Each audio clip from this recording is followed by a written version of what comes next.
I was working at Memphis in college.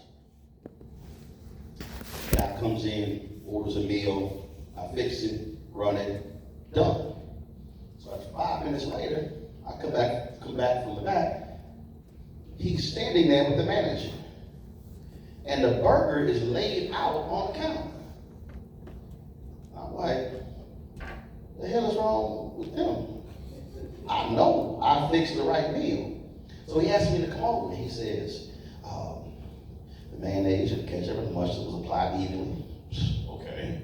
He goes, it's a good piece of lettuce, a good piece of tomato. Meat was cooked well. So he's going through the whole deal. I said, man, what's your point? He goes, are you a manager? I said, no. He said, are you an assistant manager? I said, no.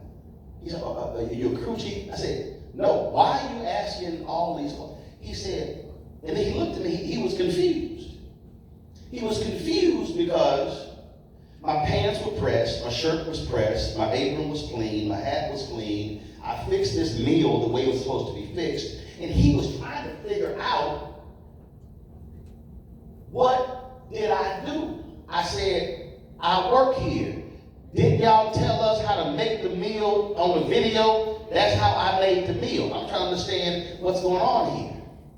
He instantly says, you can work at my store anytime. He said, I am the regional manager for Wendy's. I'm over 60 plus Wendy's. In an instance, he figured out, wait, hold up. He did this right, how he looked, and he don't even have a title. What he saw was work ethic. And I said, no, I'm good. Where your store is too far out, I'm good right here. The question, it wasn't that I turned down the opportunity, but the key is, I didn't act like this was no big deal. Oh, this ain't nothing.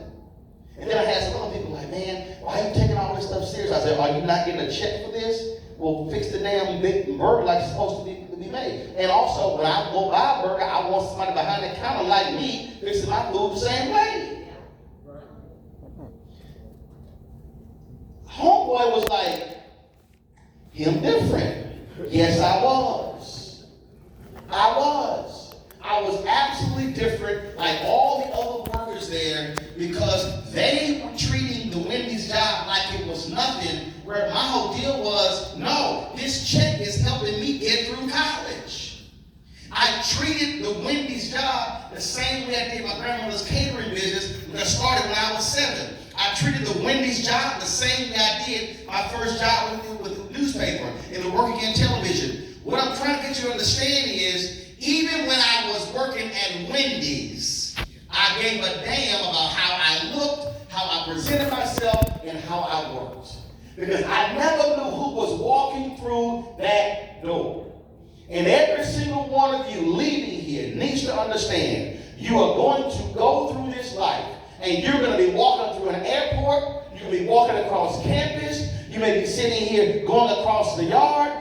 You never know who you are going to encounter, and you would want to make sure that when you encounter somebody, they are getting the best of you at that very moment. And it might mean you turning a switch on and off to be able to get them to understand that, because baby, somebody is always paying attention. I always loved, we had our alpha interviews when Cassie won the pledge. And we had one brother who came in, had a suit. He was talking a certain way, and he was saying all the right things. And my blood brother was also my alpha brother. He said, do you recall playing basketball in the gym 3 years ago? And the brother like, well, what do you mean? He says, well, we were all playing 5-on-5. He said, and you began to talk trash. You began to curse out several other players. And the dude, he was sitting there, you can tell, he was like, oh, shit. He was trying to figure it out. He said, I was one of the two you were cussing out. And then my brother recounted something from the year earlier. And now my man is sitting there sweating. Now he's sitting there sweating.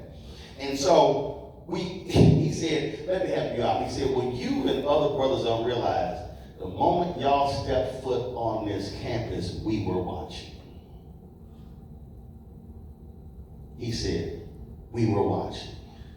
He said, when you acted a certain way with this young lady at a party, we saw it. We started running down all the incidents. When I say he was like a deer in headlights, he didn't understand that you were not walking through this world just doing your own thing. Somebody was paying attention. And I want every single one of you to understand that from this day forward, no matter what you do, I can guarantee you somebody is paying attention. And how you behave, and how you act, and how you present yourself could determine if you go left or go right, could determine whether somebody gives you a recommendation or not, could determine whether somebody chooses to offer you up for a job or not, could determine whether they offer you a promotion or not, or determine whether or not they choose to be a business partner with you or not. When I said, look around this room, I mean it. You don't know where the next brother sitting next to you is headed. A future CEO is sitting in this room. A future college president is sitting in this room. A future organizational leader is sitting in this room. And you better hope that that person remembers the impression that you made on this day at this conference, because that could be the difference between you getting the opportunity and somebody else. It all is up to you to determine the impression that you want to give. You have to make that decision. Thanks so much.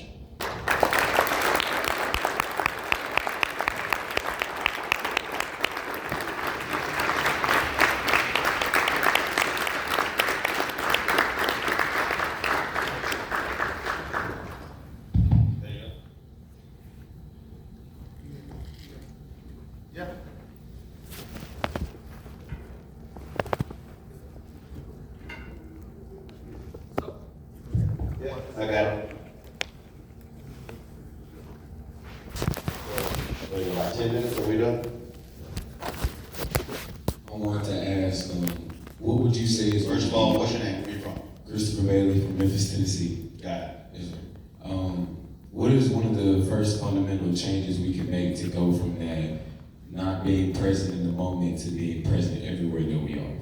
Well, again, one, paying attention is huge. Eye contact, body language. And so, whether you're in a meeting, we have verbal and nonverbal communication. And so, we can use it however we want to.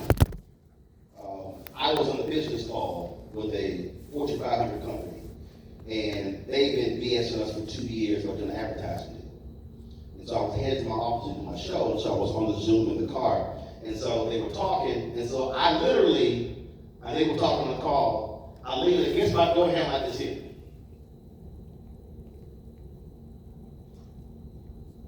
For about 10 minutes. Well, the next day, the CMO called me. He said, I appreciate your lack of a poker face. I said, I wanted you to know I was pissed. I said, we've had 8 of these meetings, the same damn meeting. I said, and the only person in this meeting not getting paid in this meeting is me. Y'all getting paid to be in this meeting.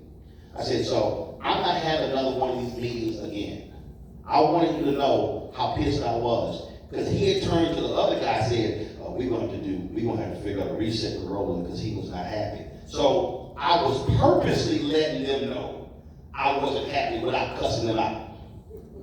That's a nonverbal. My body language was speaking. And so it first begins with body language. Am I sitting up? Am I slouching? Am I laying back? Okay, am I paying attention? Am I leaning forward? Or is my head down? Or am I sitting here like, but here's what this says to a speaker, what this says to a boss, anybody else. Oh, you're disinterested. And so we have to learn, understand that. Somebody is seeing all of that. Somebody is watching all of that. Your body language says all of that. And the person could go, nope, nope, nope, yes. Solely based upon how you're sitting in the chair. So we have to always be aware of that. We may not think that our facial expression gives something away. Oh, it is. It is. And so it's just being fully aware of that. Next question.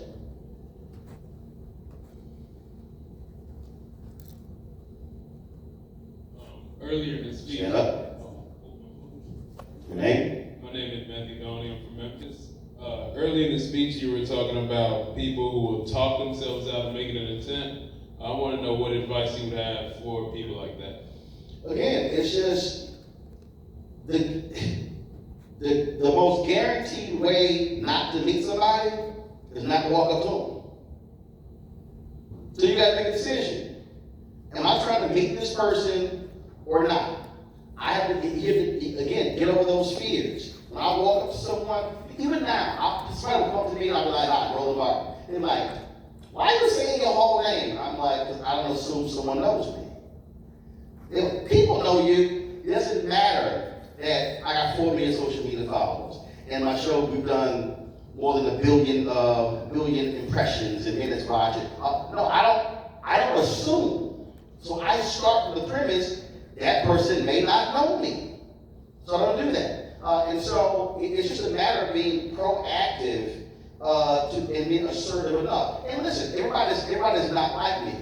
But what I need people to understand is you have to be willing to do something to take that step. You were in a crowd. Again, when I went to our Black Girls Convention, right, it was like 3,000 people there. We had students all over.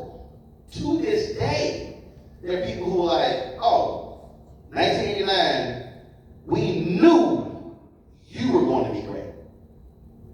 They said it. They were like, "Oh, no, we saw it." And again, that's the mistake that so many people make. That what we do is, so like, let's say you go to a conference. Let's say a group of students from here, you're going to a conference somewhere else. I never sat with my classmates. Never did. They were like, "Bro, why are you sitting over there?" I'm like, "I already know y'all ass. Why am I sitting with y'all? We going home. I'm here to meet other people." My whole deal is when I'm going somewhere, I would sit here, I had a little deal, and again, technology has changed the whole deal, but it still somewhat applies. I would literally sit here, and at the end of each night, before I went to bed, place all the business cards that I collected right next to the lamp on the table, because the goal was to see that stack rise. If I go to a 4-day conference and I left there with less than 100 business cards, that was an absolute failure of 4 days. I set expectations if I'm going somewhere. My expectations are who I'm meeting. Now let me be perfectly clear. Not every person you meet is going to result in you getting something. But you have to learn to begin to build relationships in a way to be able to connect with people. And you can't do that if you never even get out of that chair. Go ahead. Good afternoon. My name is Tarek Wilkins from Memphis, Tennessee.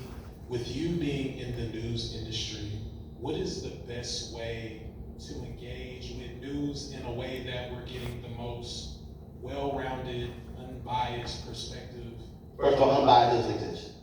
It doesn't. Unbiased doesn't exist. It doesn't. If you're from Memphis, you have a view of Memphis. So if you go work somewhere else and somebody says something, you're like, "Hey, hold up." I mean, so that's reality. So the issue is not unbiased. Everybody has a bias. If you are from the south side of Chicago and that person from the west side of Chicago, they got a bias based on where they're from. So the whole deal is, can I be fair in my reporting? So that really doesn't even exist. The key is having, what sources are you getting from? And the issue that I have for folk, and it is that, one, people assume that, oh, that's a credible source. No. Is it really credible? What type of information do they put out? I hate most of these blogs. I despise them. Because they don't actually do any reporting. They just report what somebody else says. And so I've actually had to hit folks up like, "Yeah, you know that's wrong." You know that's a lie. They haven't called anybody. And so, understanding and seeing the news, listening to it, watching it is important because what then happens is for every person in this room, you're going to walk into spaces where there are going to be conversations taking place. You ain't got no clue what the hell they're talking about. And they're not talking about Cassie and Diddy. They're not talking about the rapper dropping a diss of Megan Thee Stallion on this song. They ain't talking about that. So if you are operating in a space of information that they're not, you're gonna be looking like the fish out of water. And so the reason, and I go back to that point, was in high school. The reason I have been able to excel in so many places is that I am reading and studying, and I'm gathering information. And so I'm able to walk into different spaces and actually have conversations at the table and not look crazy. And that's also one of the biggest mistakes that I see from folks, that they're not actually reading the paper, reading websites. For me, I'm consuming New York Times, Washington Post, LA Times, USA Today. I'm consuming magazines. I'm consuming, again, real news shows. I'm looking. So what you are ingesting is actually going to come out. And if you are a college student, high school student, you need to be having the right information in your brain, in your system. So now when you're in spaces, you can actually communicate and actually contribute to a conversation. And there's nothing greater to be in a space and then a discussion is taking place and you start dropping knowledge and the whole table go, like, how you gonna ask me all that? Because I'm informed. The worst thing is to be at a table and there's a conversation going on and it's going right by you. And you sit there like, I don't know what these people are talking about. Oh my God. If that's ever you, that means you're consuming the wrong information.